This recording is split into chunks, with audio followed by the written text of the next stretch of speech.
سلام عرض ادب با شعر کوچولوی خوبی شروع میکنم. چرخی گردون گران کشتمی، نظام پرستی بۆنان کوشتمی، هەرچە وسانەوەی بێعەسانەوە ئەی خوا لەکوێی ئەم ڕێگا دوورە کوشتمی.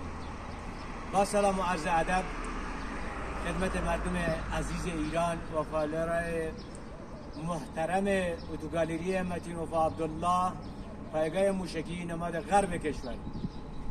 این دفعه هم پژو 405 مشکی به صورت غیر حضوری به استان کرمان به آقای عبداللهی فروخته شد. ما هم صحیح و سالم براشون آوردیم، تحویلشون دادیم، مبارکش باشه انشالله. احمد تیر 0854 اتوگالری متین وفا عبدالله، کردستان، بهشت ایران.